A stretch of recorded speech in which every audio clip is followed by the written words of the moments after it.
Maxwell Reed's laugh sliced through the ballroom like broken glass in champagne. 9 languages? A girl like you? His words dripped arrogance as his hand shot out, smacking Jasmine Thompson's serving tray. The silver clattered, and in an instant, her uniform was drenched in champagne, hors d'oeuvres sliding down her collar like a cruel joke. The laughter didn't spread. It froze. Silence swelled, heavy and awkward, as a dozen executives glanced away, pretending they hadn't seen the humiliation. But their eyes betrayed them. Curious, guilty, entertained. Jasmine's trembling fingers gripped the tray. Her Yale acceptance letter pressed against her chest from inside her pocket, its edges sharp. A reminder she was more than this uniform, more than Reed's plaything. "Sir, I was," she began, voice steady despite the storm inside. "You were just forgetting your place," Reed smirked, flicking invisible dust off his sleeve as though she were the dirt. His gold watch glimmered under the chandelier, a silent insult worth more than her entire tuition. "This is $100 million deal," he declared, loud enough for the room to hear. "We need professionals, not pretenders." Then he spun away, switching to flawless French, his tone smoother than oil. Executives leaned in, eager to be included, eager to forget the girl he had just humiliated. But Jasmine's jaw locked. In her head, she could have answered him.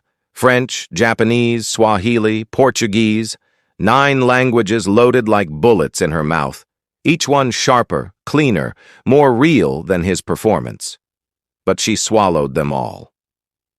Back in the prep area, the hum of clinking trays tried to drown the sting. "You okay, Jay?" Carlos whispered, sliding fresh glasses into place. His tone carried a warning. "Reed's a world-class jerk." Jasmine adjusted her soaked collar, forcing her hand steady. "I'm fine." But she wasn't, not even close. 17 years had trained her for being underestimated. Black, young, brilliant, but always invisible. Humiliation was new. It burned deeper than the champagne dripping down her uniform. She inhaled. Last catering shift before college. Last night swallowing pride for a paycheck. Yale's acceptance letter was real. But so was the $15,000 gap from walking through those gates. That could keep her from walking through those gates. She couldn't afford to break now. She couldn't afford to break now. Not in front of Reed, not in front of anyone. Carlos tilted his head toward the ballroom. You see how many countries are here tonight? You see how many countries are here tonight? China, Brazil, Germany, Japan, China, Brazil. Ink the deal of the century. Of the century. Jasmine stuffed mushrooms on a platter with surgical precision. Her eyes flicked to the crowd beyond the doorway. They think I don't belong here. But what they don't know, this whole room is speaking my language. Languages were her sanctuary. When kids at school wrinkled their noses at her lunch, ugali with collard greens, or sneered, "Do you even belong in AP classes?" Jasmine didn't fight back. She escaped. She slipped into the arms of French poetry, Russian novels, Arabic calligraphy that curled like music. By 14, she was fluent in 5 languages. By 16, 9. "My mom says I have an ear," she'd explain when people stared at her like she was a trick pony. The truth? No magic. Just thousands of hours alone, hunched over grammar books while her classmates filmed TikToks. Late nights whispering Mandarin tones to herself until her tongue ached. Saturdays spent at community centers, translating for immigrants twice her age, helping them navigate bills and hospitals. Her phone buzzed. "Dad." "Killing it tonight, Jasmine. Your future's so bright, I gotta wear shades." A smile cracked through the champagne-stained collar. Her father's goofy humor, always delivered like a punchline at the end of life, cruelest scenes, kept her grounded. He believed in her the way billionaires believed in their money, blindly, endlessly. This was the man who worked double shifts at a smoky jazz club, fingers bleeding from guitar strings, just to chip away at her tuition. Who cheered at every language competition even when his eyes were red from exhaustion. Yale wasn't just her dream. It was their joint rebellion, a father and daughter flipping the bird at a world that wanted them small. Jasmine straightened her shoulders and grabbed another tray, but in the quiet of the staff bathroom, her mask slipped. She pulled a battered deck of flashcards from her pocket, edges soft from years of use, advanced Japanese business terms. Keiyaku, contract, she whispered. Then Portuguese. Contrato, German. Vertrag. The rhythm soothed her pulse. She had been doing this since 12, slipping flashcards from her sleeve while others refreshed Instagram, building a secret arsenal of words. Her endgame wasn't just Yale, it was bigger. The UN's elite translation program, the world stage, rooms full of men like Maxwell Reed, except one day she would be the one holding the mic, not the tray. Her goal, the UN's elite translation course, wasn't about parroting vocabulary. It demanded precision, nuance, mastery that sliced deeper than casual conversation. 2 minutes, Thompson.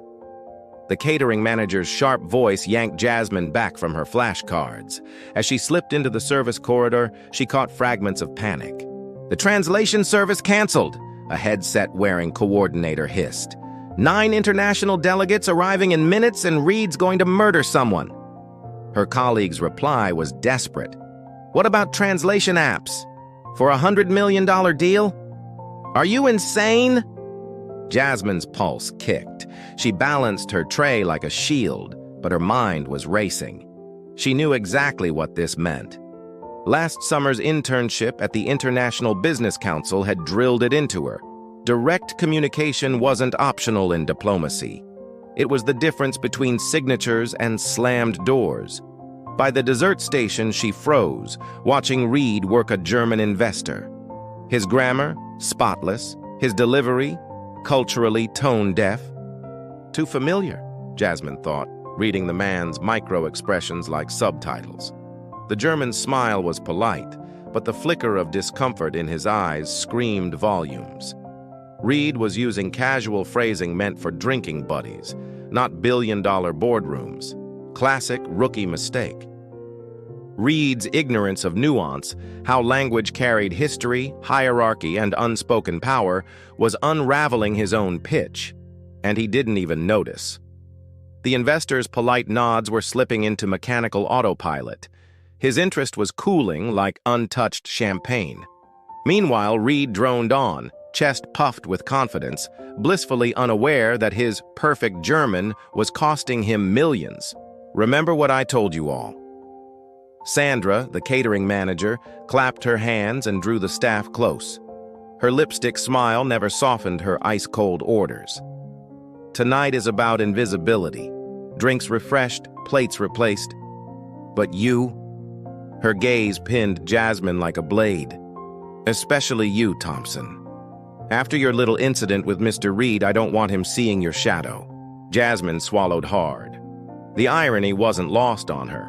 She had spent 17 years mastering invisibility, in classrooms where teachers skipped over her raised hand, in hallways where security checked her ID while white classmates strolled by.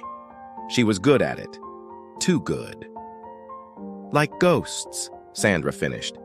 They shouldn't even register you exist. As the team scattered, Jasmine drifted toward her post by the Japanese delegation.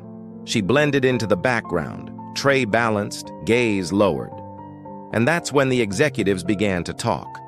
In fluid Japanese, one murmured, "Reed is overconfident. His numbers don't align with our analysis." Another answered coolly, "The technology itself is impressive, but his licensing terms are unacceptable. If we cannot adapt it to our market, the deal is pointless." They spoke freely, assuming the black girl in a catering uniform was just decoration. But Jasmine heard every word, and unlike Reed, she understood them. Jasmine's face was a mask, calm, unbothered, unreadable, but inside, she was on fire. At the Arabic delegation's table, the conversation swirled around export restrictions. 2 steps over, the Brazilian team argued in rapid Portuguese about market timelines and penetration risks. Beside her, Tyler, the white server with the easy grin, elbowed her. "Must be weird, huh? All this gibberish." Jasmine's lips curved into a polite, tight smile. "Just background noise." Lie. It wasn't noise, it was music, a symphony.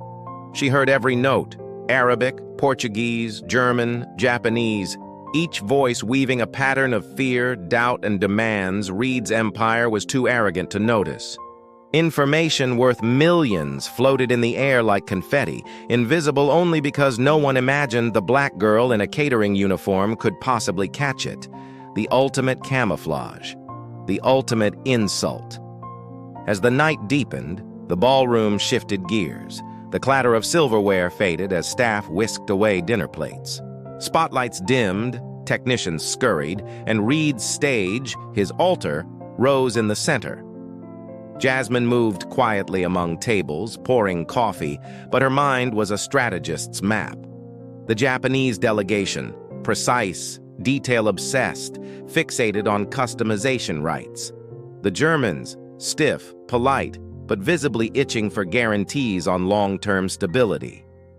The Russians, skeptical to the bone, unconvinced by Reed's glossy data security promises. The Brazilians, the Saudis, the Chinese, the French, the Spaniards, even the Swahili-speaking Kenyan representatives, each group laid their cards on the table, oblivious that Jasmine was memorizing everyone. If Reed had been smart, he'd have begged her for help. Instead, he basked in the glow of his own ego, standing tall at the center of the ballroom, suit tailored like armor, voice booming. Once this deal closes, Reed Technologies dominates 9 major markets. Nothing can stop us. The arrogance rolled off him like cheap cologne. His assistant, pale and twitchy, slipped to his side. "Sir," she whispered, nervous energy radiating from every syllable. Reed didn't notice. He was too busy performing for the room, convinced the world already belonged to him. Jasmine balanced her tray and inhaled deeply. She wasn't supposed to exist here. She was supposed to be invisible. But invisibility could be a weapon. And tonight, she was armed. "Sir, we have a situation with translations." Reed's jaw tightened. "What situation? We booked the best service months ago." "They just called. Their flight out of Frankfurt was canceled. They're stuck. They won't make it tonight." For the first time all evening, Reed's smile cracked. "The most important presentation of the year and we have no translators?" His assistant swallowed. "We called every agency in the city. Nothing. Especially not on 30 minutes notice." The room seemed to shrink. Delegates shifted. Phones buzzed. Whispers multiplied. The deal was slipping through Reed's manicured fingers. "Translation apps," Reed snapped. His tech officer winced. "Too risky. Technical terms, legal clauses, apps will butcher them. Misunderstandings could tank the whole negotiation." Reed's voice dropped to a blade's edge. "Find me a solution in 30 minutes. Or find new jobs." The team scattered like roaches under a floodlight. Phones pressed to ears, desperation bleeding through every word. From across the ballroom, Jasmine caught Carlos's gaze. His smirk said everything. If only they knew. The irony was almost poetic. The answer to Reed's $100 million problem was walking among them in black slacks and a name tag. Jasmine slipped into the service corridor, her tray shaking ever so slightly as adrenaline surged. Through the swinging kitchen doors, she heard the frantic storm. Harvard's language department. No one's answering. Columbia, NYU, it's Friday night. We need 9 languages, simultaneously. It's impossible. She leaned against the wall, heart hammering. Her mother's voice rose in memory, gentle but unyielding. "Your gift with languages isn't just for you, Jasmine. It's to build bridges where others see only walls." But another voice, colder, more practical, hissed back, "This job pays tuition money. Play invisible. Risking this means no paycheck, no referrals, no rent." Through the narrow kitchen window, she caught Reed's silhouette, pacing like a caged animal, barking into his phone, every movement dripping with panic. Hours ago, he had humiliated her, dismissed her as nothing. Now his empire wobbled, one breath away from collapse. On the ballroom floor, the Japanese delegation glanced at their watches, irritation simmering beneath their polite masks. The Germans exchanged worried looks. The Brazilians tapped impatient fingers against polished wood. The clock was ticking, and Jasmine held the solution, coiled on her tongue, waiting to strike. The Kenyan representatives were already stacking their folders, coats draped over arms, minutes from walking out. $100 million deal crumbling, while the only person who could save it had been ordered to stay invisible. Carlos slipped up beside Jasmine, lowering his voice. "You know all those languages, don't you?" She didn't answer. "I've heard you," he pressed. 9 languages. The same 9 they need. Her throat tightened. "And I'll get fired for speaking out of turn." She ducked into the staff room, stripping off her tray, sinking into a chair. 10 minutes left on her break. 10 minutes to choose between survival and risk. Her phone buzzed. A message from Yale's financial aid office. Deadline: Monday. Without supplemental aid, your acceptance will be released to waitlisted students. Her chest constricted. The timing was cruelly perfect. Speak up now, or watch her dream dissolve. She opened the family chat. A photo from her dad, him on stage at the jazz club, sax in hand, captioned, "Playing an extra set tonight. Tuition fund." A message from her mom. "Remember what I always tell you about your gifts." She did remember. Her mother, who'd given up a professorship in Nairobi to marry an American musician, who'd swallowed condescension and prejudice until it no longer fit in her chest. Never dim your light just because it blinds others. That's their problem, not yours. But that was the poster version. The reality? Real life fired you. Real life didn't pay rent. Through the thin door, Reed's voice cracked under pressure. "We can do English only. Everyone speaks English." The response came swift and sharp, firm objections in Arabic, Portuguese, Mandarin, a chorus of "No!" Jasmine shut her eyes. Best case? She saves the day, maybe even gets credit. Worst case? Humiliated, fired, blacklisted. Most likely? A footnote, momentary recognition, followed by swift forgetting. Her break timer buzzed. Decision time. Carlos leaned in the doorway, urgency etched in his face. "They're leaving, Jay. The Japanese delegation just called their car." Jasmine rose, straightened her champagne-stained collar. Invisibility had kept her safe, but invisibility was also erasure. Sometimes you have to risk being seen to avoid disappearing completely. She walked back into the chaos, spine straight, voice steady.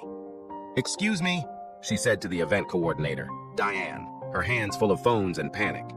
"Not now," Diane snapped. "We've got it covered. But I might be able to help with the translation issue." "I said we've got it." Her voice sharpened. "Unless you're a certified multilingual translator instead of a catering server, return to your station." Jasmine didn't move. "I actually speak all 9 languages you need, fluently." Diane gave her a once-over dripping with disbelief. "Right, and I'm the Queen of England. Look, I don't have time for jokes." "It's not a joke." Jasmine's voice cut through the noise like steel. "I can demonstrate." Diane's irritation snapped into fury. "Do you understand what's at stake here?" Jasmine's heart pounded, but her gaze didn't flinch. "More than you realize." "This is a $100 million international technology deal," Diane hissed, her voice sharp enough to cut glass. "Not a high school Spanish test. These are CEOs and government officials negotiating technical specifications and legal requirements." A few nearby staffers glanced over. Jasmine felt the heat of their stares pressing against her skin, her resolve wobbling. "I've studied business language specifically," she pushed, softer now, but steady. "I can handle the terminology." Diane finally set her devices down, her eyes narrowing like a laser sight. "Let me be crystal clear," she said. "Even if you magically spoke 9 languages, which you don't, no one is going to trust critical negotiations to a teenage server." Her voice dipped lower, venom laced with certainty. "Now, unless you'd like me to speak with your manager, get back to coffee service." The dismissal hit harder than Reed's champagne shove. This wasn't just rejection, it was erasure. The certainty in Diane's tone that someone like her couldn't possibly be that capable, it stung down to the bone. Jasmine turned away, cheeks burning, humiliation pounding louder than the ballroom chatter. Near the exit, she caught the Japanese delegation leader murmuring to his assistant in clipped Japanese. "We cannot proceed without proper translation. The technical specifications carry too many risks." His assistant bowed slightly. "The car is waiting. We will reconsider once they have solved their communication issues." Jasmine kept walking, each step heavy. Her brilliance, her 9 hard-earned languages, was walking out the door with them. The ballroom atmosphere thickened, shifting from celebratory anticipation to tense frustration. Delegates checked phones, whispered, recalculated flights. Reed's staff scrambled in circles, throwing out half-baked solutions. "Translation apps at each table?" Reed's tech officer asked desperately. "We tested those," his assistant replied, voice strained. "Financial terms mistranslate in 3 languages. Technical specs? Absolute gibberish in Japanese." Jasmine moved silently with the coffee service, a ghost with a secret arsenal. Around her, the empire Reed had boasted about an hour ago was unraveling in real time. The Brazilian delegation huddled, murmuring about flight schedules. The Saudis were already booking hotel extensions. No one wanted machine-translated contracts deciding the fate of their billion-dollar industries. "Perhaps we reschedule," the German investor said, his English broken but firm, "when proper translators are available." Reed's smile stayed plastered on, but his knuckles turned bone white around his tablet. Unavoidable delays mean competitors move first. We all lose market advantage. In the corner, the French delegation leader leaned toward his colleagues, venting in rapid French. Jasmine caught every word. "This level of disorganization calls the entire partnership into question." The words burned like fire in her chest. They were ready to walk, and she could stop it. But no one would believe the invisible girl could speak, not until she forced them to hear her. If basic communication wasn't arranged properly, what else has been overlooked? The French delegate's words slashed the air. Reed nodded vigorously, pretending comprehension, though Jasmine's sharp ear caught the betrayal, a subtle glance toward his translation app. The screen had only captured half the sentence, and even that half was wrong. On the far side, the Chinese representatives spoke in brisk Mandarin. "Without proper translation, we cannot verify the technical claims. The risk is too high." Jasmine poured tea into their cups, her face neutral, heart thundering.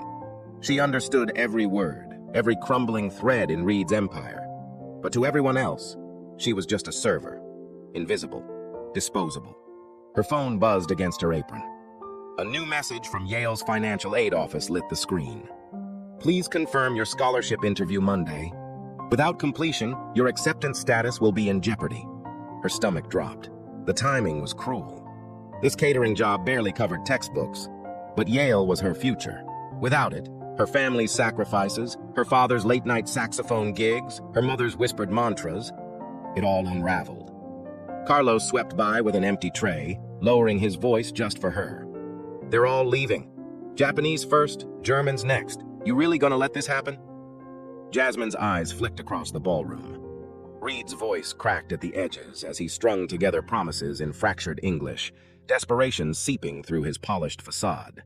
Delegates traded skeptical glances, their patience thinning like glass about to shatter. Carlos leaned closer as he passed again. "Sometimes the biggest risk," he murmured, "is taking no risk at all." The words clung to her. "This is completely unacceptable."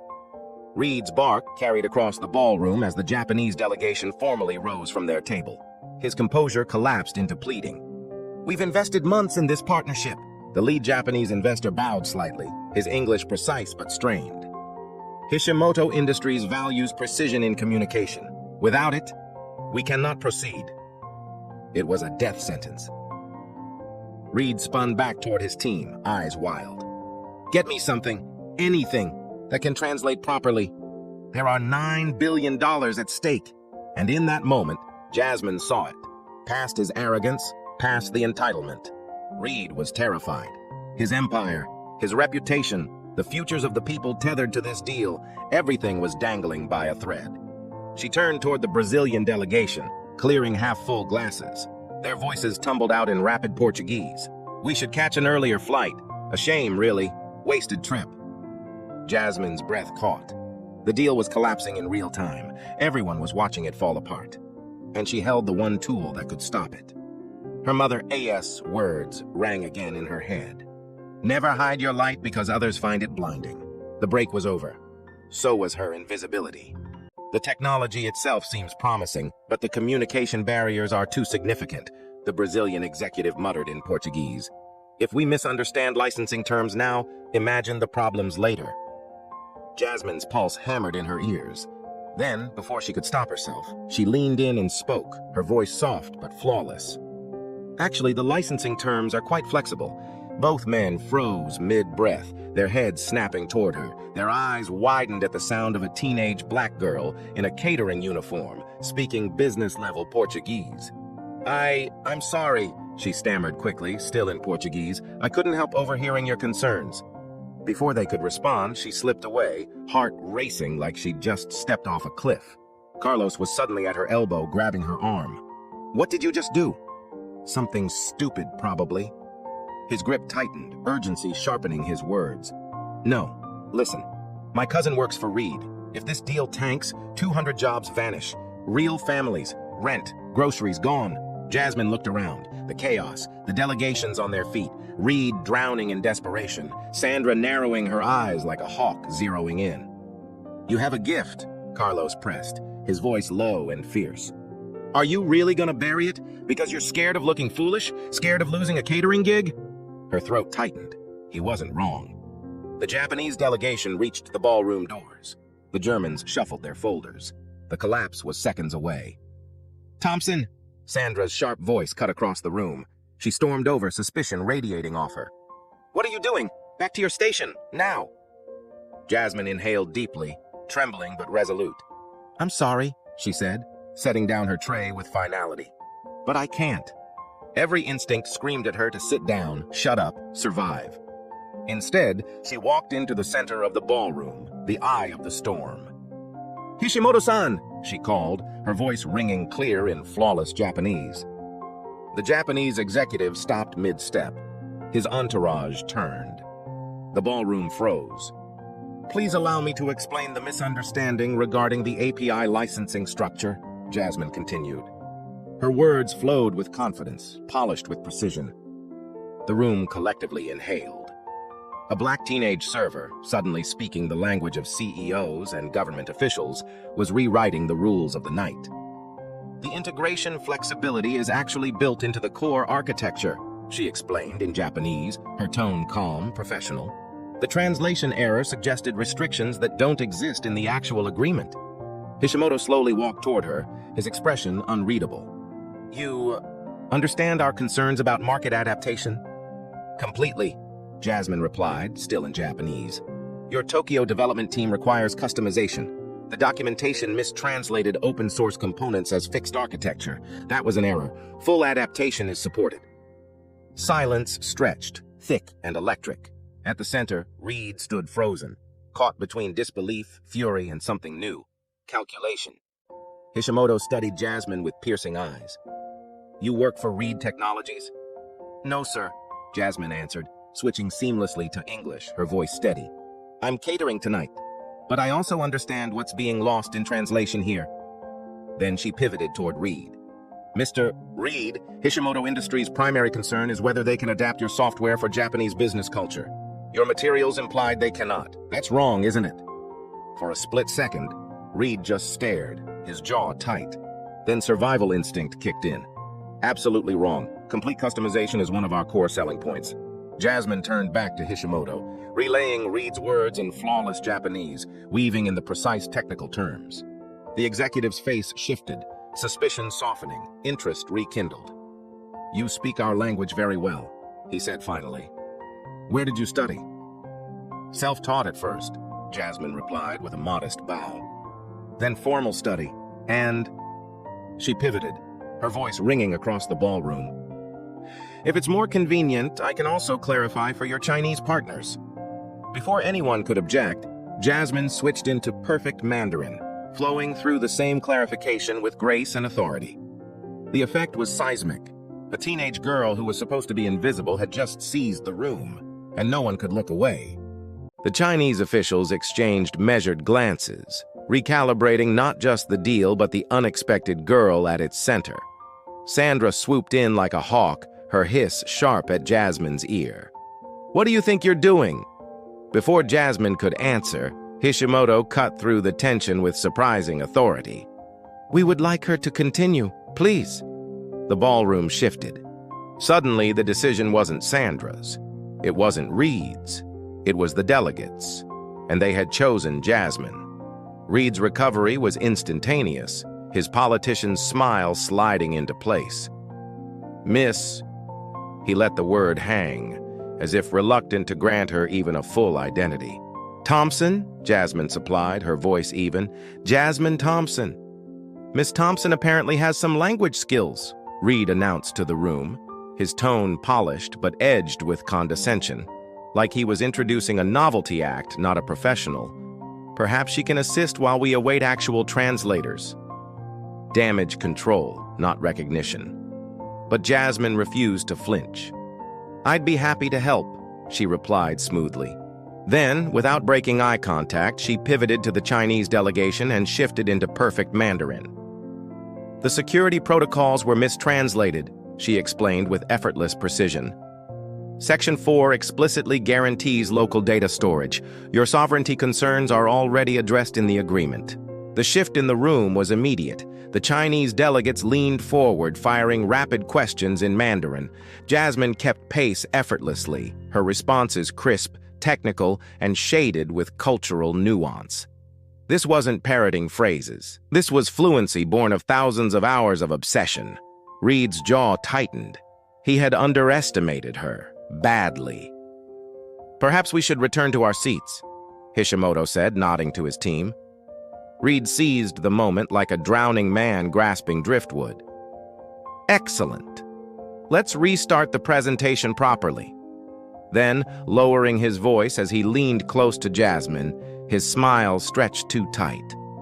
"This is unexpected. How many languages do you actually speak?" "9, she answered calmly. "All the ones you need tonight." His eyebrows shot up. 9? No one does that." "Japanese, Mandarin, German, French, Portuguese, Spanish, Arabic, Russian, and Swahili," she listed, her tone businesslike, like she was reciting her grocery list. Reed's assistant snickered quietly. "She's memorized phrases, that's all," one whispered. The Saudi delegate silenced them by stepping forward, addressing Jasmine in rapid-fire Arabic about database architecture. Without missing a beat, Jasmine launched into an articulate response, detailing the mistranslation of compliance clauses. His eyes lit with respect. Then he tested her further, shifting into regional dialects. Jasmine adapted seamlessly, even weaving in the correct honorifics and cultural etiquette. The delegate nodded, satisfied. "Impressive," he said gravely. The assistant's smug expressions crumbled. Reed's skepticism faltered. "We should continue," Jasmine said professionally, her poise undeniable. "Everyone's time is valuable." Reed studied her, the calculation stark in his eyes. She wasn't just solving a problem, she was outshining him in front of billion-dollar clients. Finally, he gestured stiffly toward the presentation area. "By all means, Miss Thompson," he said, voice taut with forced charm. "Show us what you can do." As the delegates eagerly returned to their seats, a low murmur spread through the ballroom. Half astonishment, half excitement. Reed guided Jasmine forward, his grip on her elbow just a shade too tight, like he wanted to remind her, "Don't forget whose stage this is." But for the first time tonight, Jasmine realized this stage didn't belong to Reed anymore. "Let me be clear," Reed muttered under his breath, his voice low and sharp enough to cut glass. "If you embarrass my company with half-baked language skills, there will be consequences." Jasmine didn't flinch. She held his gaze, steady, unbothered. "I understand the stakes, Mr. Reed." "Do you?" His smile was thin, brittle. "This is a $9 billion multinational deal, not a school project." The tech officer approached, presentation binder in hand. "Sir, should we proceed with the full technical demonstration?" Reed's eyes never left Jasmine. His voice dripped skepticism. She claims to speak 9 languages fluently.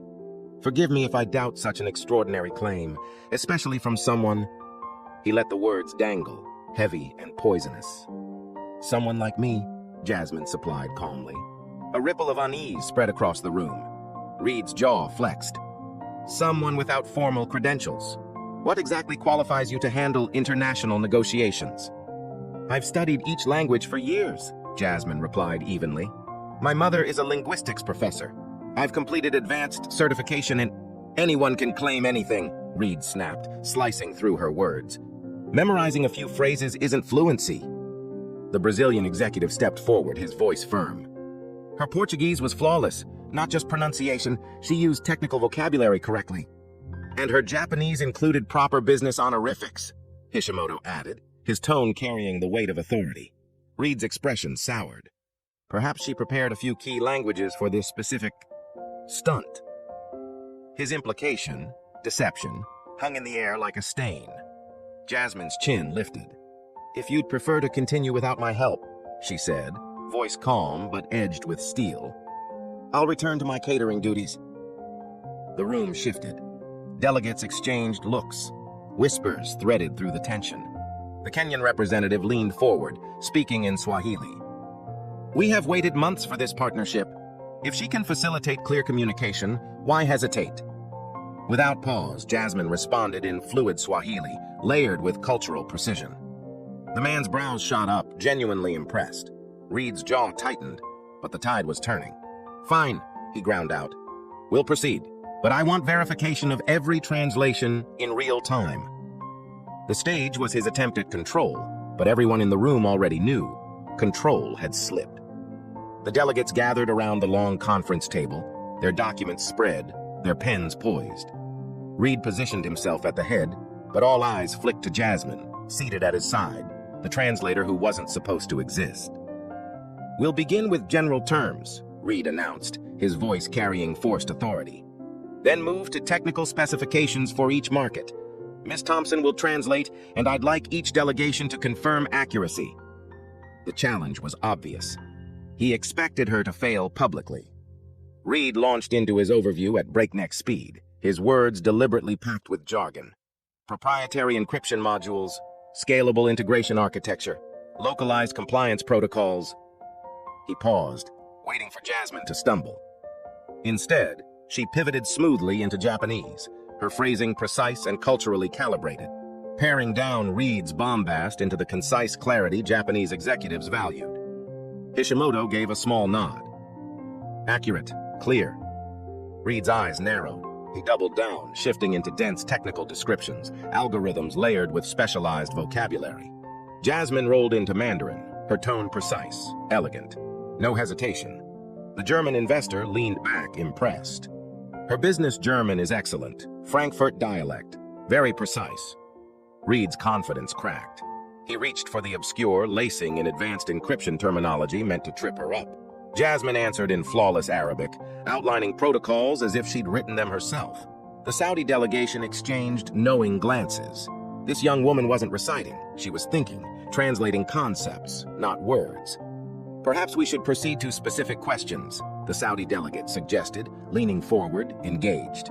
Our technical team had concerns about implementation timelines. Reed hesitated. This wasn't his plan.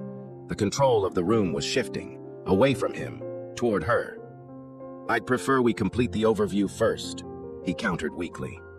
The French delegate cut him off, speaking rapidly in French. Technical, precise, pointed. Jasmine translated instantly, her voice steady.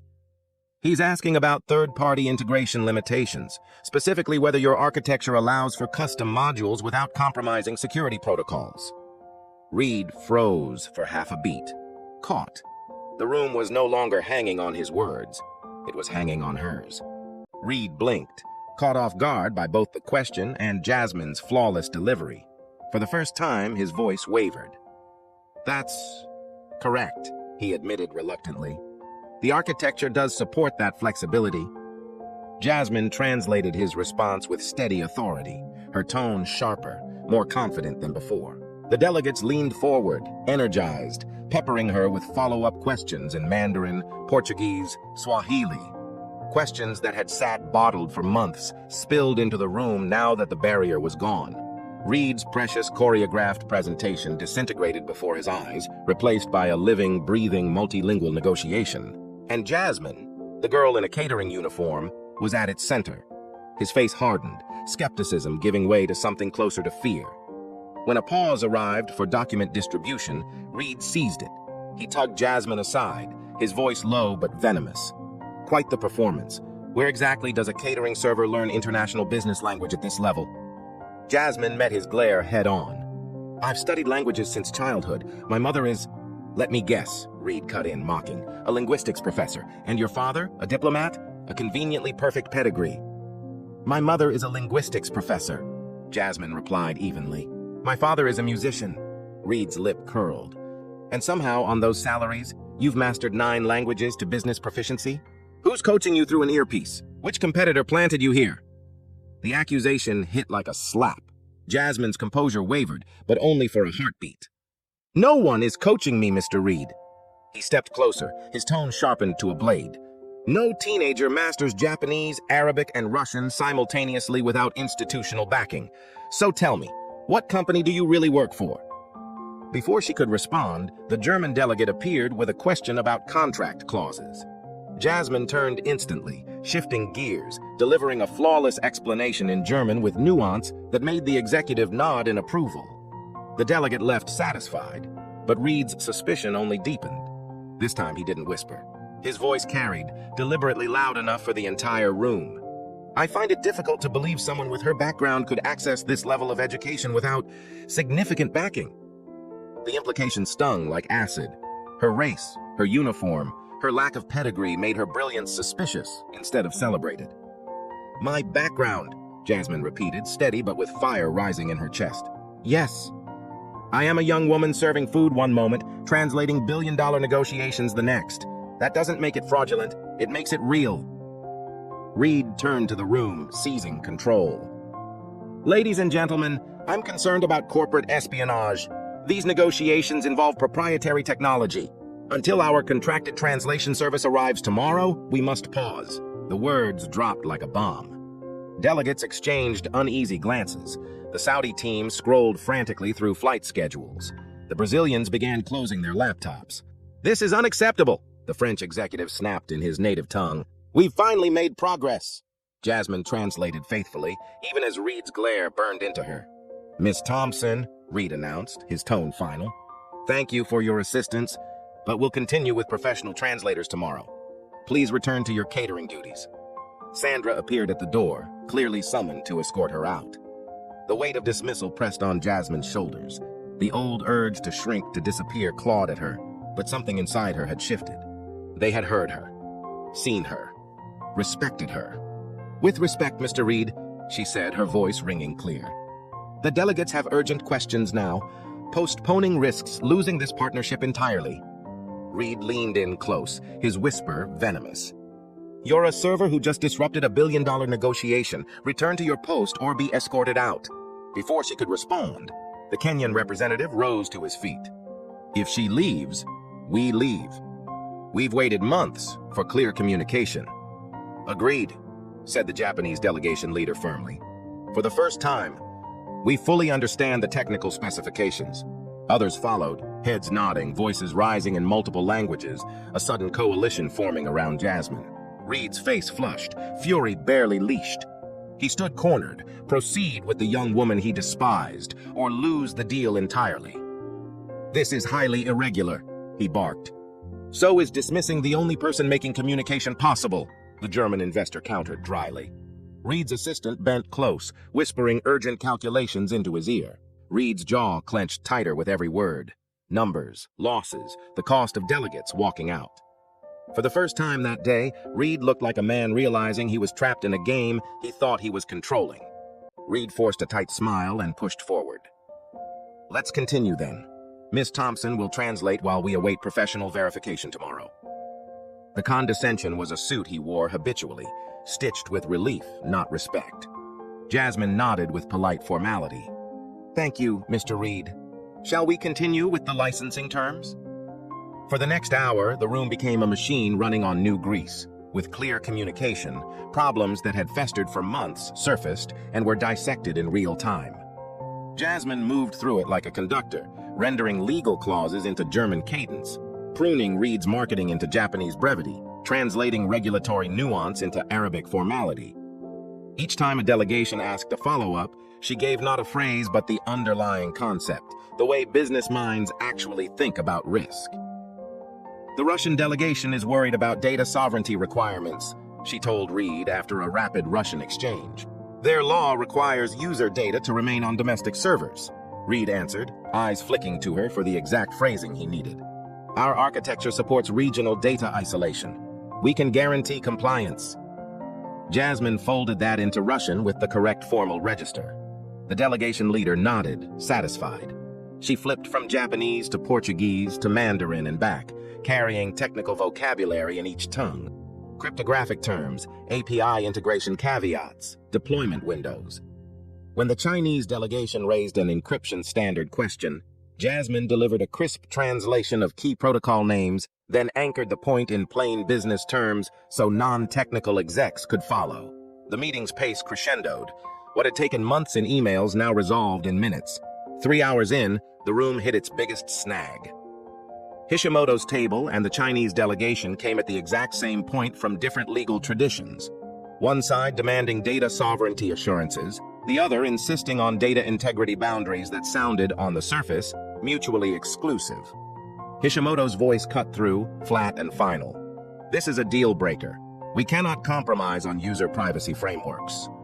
The Chinese lead answered in Mandarin, equally immovable. Reed looked pale. His carefully rehearsed choreography had dissolved into a tense standoff. Jasmine translated both positions, then, just short of the edge, paused to think like a technician and like a mediator. She weighed the contract wording, the legal fragments, the cultural priorities. Then she stepped forward with the kind of calm that comes from having done the homework nobody else thought to do. Mr. Reed, she said, voice clear, there's a terminological mismatch, not necessarily an irreconcilable technical conflict. In Japanese business language, data sovereignty often foregrounds user consent protocols and governance, who authorizes data flows. In the Mandarin usage I'm hearing, the emphasis is on storage location and physical boundaries. They're talking past each other with different priorities attached to similar architecture. Heads turned. Reed's jaw tightened. Explain, he said. Jasmine leaned into both sides at once, translating as she explained. Technically, you can satisfy both positions. Use a hybrid model. Regional data nodes that provide local-first storage, satisfying localization rules, combined with consent-driven federated access for cross-border operations. Enforce encryption at rest for local stores, tokenize cross-border requests, and require explicit auditable consent before any transfer. For analytics, run aggregated models with differential privacy so no raw user data leaves the region, but insights still flow globally. She threaded the explanation with business language, SLAs, audit trails, contractual rollback clauses, delivered in Japanese for Hishimoto, then in Mandarin for his counterparts, each time matching legal cadence and honorific form. Silence settled like a held breath. The Japanese lead's expression softened. The Chinese delegate exchanged a look with his technical advisor. Both began to nod, not because one side surrendered, but because Jasmine had reframed the fight into a practical architecture and contractual guardrails they could all sign up to. Reed's face shifted through a furious gradient. Relief, calculation, then a flicker of grudging respect. He had wanted control. Instead, he was watching his own presentation redeemed by a teenage server who learned to speak the world, as worst-kept secrets. That language carries politics, and translation is negotiation. When the delegates began to ask the implementation questions, latency thresholds, regional failover, audit cadence, Jasmine answered each one with both technical confidence and cultural calibration, smoothing phrasing for lawyers, drilling into specifics with engineers. The meeting didn't just continue, it pivoted to forward motion. For the first time, Reed seemed to truly consider the possibility that her abilities were real and not a stunt. That realization unsettled him more than any public embarrassment had. Around the room, delegates who had been on the verge of leaving now leaned in to make timetables, draft clauses, and agree on verification points. guided by the young woman they'd all just recognized as indispensable. Jasmine felt the old pressure to melt back into invisibility. Sandra's glare, Reed's clipped warnings, but it had shifted into something else, a responsibility she could not unsee. The deals on the table were not Reed's trophies alone. They were livelihoods that would ripple outward. She'd chosen risk. Tonight, that risk was paying off. Jasmine Thompson, 17-year-old black young woman, strikingly good-looking, smooth brown skin, intelligent dark brown eyes that burn with quiet confidence, natural curls tucked neatly into a low bun, dressed in her crisp black catering blazer, white button-down, fitted slacks, and name tag Jasmine Thompson. She looks every bit the server she was hired as, but carries herself now with the presence of a CEO. They're actually seeking the same outcome through different compliance frameworks, Jasmine said, her voice calm but commanding enough to cut through the tension. She pivoted gracefully toward the Japanese delegation, explaining in flawless business Japanese how Reed Technologies could satisfy sovereignty protocols with explicit user consent layers. Then she turned seamlessly to Mandarin, outlining how the exact same system safeguarded storage location rules. Both delegations leaned in as though hearing the first clear sentence of the night. Reed squinted, his control slipping. "Is this accurate?" His question sliced toward his chief technical officer. The CTO, hunched over a tablet, blinked in shock. "Actually, yes. It's in version 4.2, regionally adaptive compliance modules. It does exactly what she said." Reed's head jerked up. "How did she—" But Jasmine didn't wait.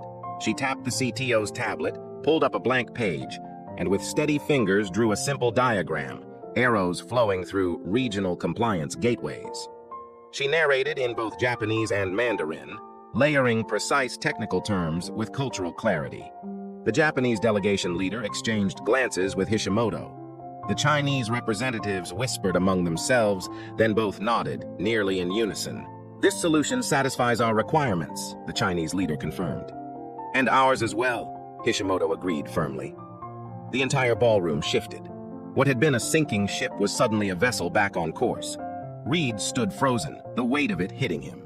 His billion-dollar deal, nearly lost over a language glitch, had just been salvaged by the same teenage caterer he AD shoved aside hours earlier. When the Kenyan delegation raised the issue of cost burdens for emerging markets, Jasmine stepped in again.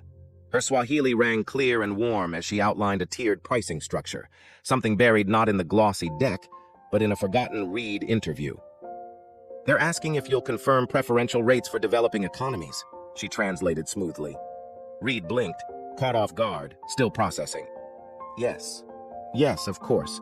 That's always been part of our global strategy." As Jasmine relayed this in Swahili, adding culturally respectful reassurances, the Kenyan delegates relaxed, their guarded expressions melting into cautious approval. One by one, the walls fell. Months of mistranslation unraveled in minutes under Jasmine's voice. Legal knots untied, technical questions answered, cultural concerns honored. Delegates who had been seconds from boarding flights were now leaning forward with animated interest. Meanwhile, the Saudi leader whispered in Arabic to his colleague, not realizing Jasmine understood. "I've worked with professional translators for 20 years. I've never seen this level of precision."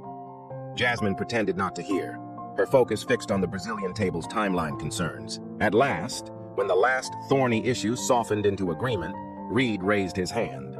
"We'll take a brief recess." The room broke into pockets of energy, delegates in clusters, talking animatedly in their native tongues, this time not out of frustration but out of momentum. Reed stalked toward Jasmine. No arrogance now, just a man who'd been spun in circles and didn't know which way was up. His voice was low, stripped of bravado.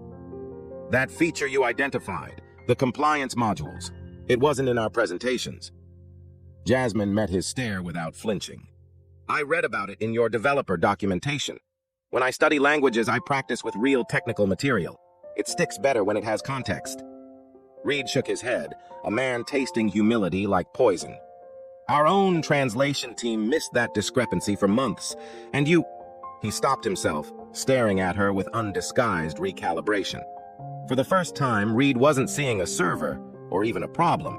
He was seeing a weapon. Jasmine Thompson, 17-year-old black young woman, radiant brown skin glowing under the conference lights, sharp, intelligent dark eyes alive with confidence. Natural curls tucked into a low bun that gives her a professional elegance, dressed in her fitted black catering blazer and white button-down, name tag still betraying her server role. She now stood taller, commanding attention without even trying. Reed's gaze shifted. Skepticism burned away, replaced by something sharper, something dangerous. It wasn't admiration. It was the look of a man recalculating his entire strategy. 9 languages, he said under his breath, almost to himself. And not tourist phrases. Legal, technical, cultural fluency. Jasmine nodded. Yes. Where did you... He caught himself, then pressed. Where did you learn all this? Jasmine met his eyes evenly, her tone steady. I told you before. My mother's a linguistics professor. I've studied since I was 5. And I don't just read. I practice with business contracts, technical manuals, developer documentation. That's how you master what professionals actually use. Reed studied her as if seeing a new species. Hours ago, he'd ordered her to stick to serving drinks. Now his voice softened, edged with reluctant humility. That was a mistake. Yes, Jasmine said calmly, not flinching. It was. He nodded slowly, almost painfully. Clearly. The meeting reconvened, but the center of gravity had shifted. Delegates no longer directed questions at Reed or his executives. They looked to Jasmine, only Jasmine. She wasn't background anymore. She was the hub, the interpreter, the bridge no one else could provide. Hashimoto approached during a document review, speaking in flawless business Japanese. Thompson-san, your ability is remarkable. Where were you trained? Still in her catering uniform, Jasmine smiled and answered in Japanese, explaining her academic background and dream of pursuing diplomatic translation work. Hashimoto's brows rose. You're still a student? Impossible. Your business Japanese outpaces professional translators I've worked with. Other delegates followed. The Saudi representative inquired about her Arabic studies. The Russians marveled at her command of technical terminology. The Brazilians were stunned by her São Paulo accent, asking if she had lived there. Each exchange stripped away Reed's illusion of control. One by one, billion-dollar leaders gravitated toward her, the girl he had shoved aside like she was invisible. When the Chinese delegation leader finally leaned forward and said, "May I have your business card?" Jasmine smiled politely. "I'm sorry, sir. I don't have one. I'm just working catering tonight." The executive frowned, confused. "You're not with Reed Technologies?" "No, sir," she said simply. "I'm a student saving for college." A ripple of shock moved across the delegations. Respect deepened, their perception transformed. She wasn't just a translator, she was raw talent, brilliance in its purest form. The Kenyan representative turned directly to Reed, his tone almost accusatory. "Your translator is exceptional. You must value her greatly." Reed's hesitation betrayed him. "She's actually not, she's just helping us tonight." The Kenyan raised his brows, unimpressed. "Just helping? Such talent should be cultivated, not hidden behind a tray of canapes." Reed forced a nod, his jaw tight. His perspective was shifting whether he liked it or not. Even Reed's team began defecting. His marketing director leaned close to Jasmine during a document handoff. "That was incredible. You saved this deal." The CTO added in awe. "The way you explained the API architecture in 3 languages, I couldn't explain it that clearly in English." Even the event coordinator, the same one who dismissed her hours earlier, stopped by sheepishly. "I owe you an apology. When you offered to help, I just assumed." Jasmine offered a small smile. "It's okay. People often do." From across the room, her eyes caught Sandra's, Reed's senior advisor. Sandra wasn't smiling. Her expression was unreadable. Her eyes narrowed, calculating. Not admiration, not anger. Something far more dangerous. Other catering staff had paused their duties, their trays forgotten, as they watched Jasmine Thompson, 17-year-old black student with luminous brown skin, sharp dark eyes, and natural curls pinned neatly back, transform from the invisible server into the central figure who had just carried a $9 billion deal across the finish line. Carlos caught her eye, flashing a subtle thumbs up. That single gesture, the pride of someone who saw her before anyone else did, meant more to Jasmine than all the applause of billion-dollar executives. Reed's legal counsel approached, her tone uncharacteristically soft. "We've spent thousands on professional translators who miss nuances you caught in seconds. How did you become so proficient? Practice, Jasmine replied simply. Every day, every language, for years. The lawyer shook her head, almost reverent. That's dedication most people don't possess. As the signing concluded, the tension melted into smiles, handshakes, and relieved laughter. Visibility, after a lifetime of being underestimated, dismissed, or ignored, felt strange to Jasmine, but also undeniably right. 9 delegations stood with Reed for the ceremonial photo. The moment was historic, and at the center of it all stood the black girl who was never supposed to matter. When the delegates prepared to leave, Hashimoto approached once more. Thompson-san, my company is always seeking multilingual talent. When you finish your studies, please contact me. He pressed his card into her hand with a bow. Others followed. The Saudi executive mentioned diplomatic opportunities. The Brazilian suggested internships, Jasmine's hands filled with cards, her future overflowing with possibilities. Reed watched this parade of respect with a face full of conflicting emotions. Once the last delegation departed, he gestured Jasmine to the side. So, he began carefully, Yale linguistics program, right? Scholarship? Partial, Jasmine corrected. I'm still covering the gap. Reed studied her for a moment. Reed Technologies has an education support program, full tuition, stipend, guaranteed internships. She blinked. Are you offering me a position? International Relations Division, Reed confirmed. We clearly need someone with your skills. The weight of it hung between them. Unexpected, life-changing, complicated. Jasmine's voice stayed calm. Earlier today, you shoved me aside, told me to stick to serving drinks. Reed winced. I was wrong, spectacularly wrong, because I assumed. Talent comes in packages we don't always recognize. Jasmine studied him, weighing sincerity against opportunity. Finally, I'll need the details in writing. Educational support, role expectations, everything. Reed extended his hand. Welcome to Reed Technologies, Miss Thompson. She shook it. Victory, responsibility, and transformation, all in one grip. 6 months later. Jasmine sat at the conference table of Reed Technologies International Headquarters. Behind her, framed on the wall, was her Yale acceptance letter, fully funded now. In front of her, a sleek stack of business cards reading Jasmine Thompson, International Relations Liaison. She glanced across the table at Carlos's cousin, now head of the Emerging Markets Development Team, proof that opportunity, once seeded, could ripple outward. Reed entered last, his nod to her respectful, genuine. Before the quarterly review began, he paused. I'd like to acknowledge Jasmine's work on our international communication protocols. Since her framework, client satisfaction is up 43%. The room applauded. Jasmine smiled, remembering the girl who once hid flashcards between serving trays. That invisibility was gone forever. Later, Reed stopped her. The International Youth Linguistics Association wants you to keynote their conference. Jasmine arched an eyebrow. That's unexpected. Not really, Reed countered. You're becoming a symbol. The girl who spoke 9 languages and saved a $9 billion deal. She smirked. Don't forget that part. Reed chuckled, but then grew serious. Tell me, how many others are out there? Brilliant people overlooked because they don't look like excellence to us? More than you can imagine, Jasmine said quietly. The real question isn't who you're overlooking. It's why people have to be extraordinary just to be noticed. She gathered her files, leaving him with that truth. A translation heavier than any contract she'd signed. Closing narration for Fate Tales. Where might your unrecognized talents be hiding in plain sight? If Jasmine's story inspired you, hit that like button right now. Do you know someone whose brilliance is being overlooked? Share this video with them. Let them know their time will come. Don't miss our next powerful story.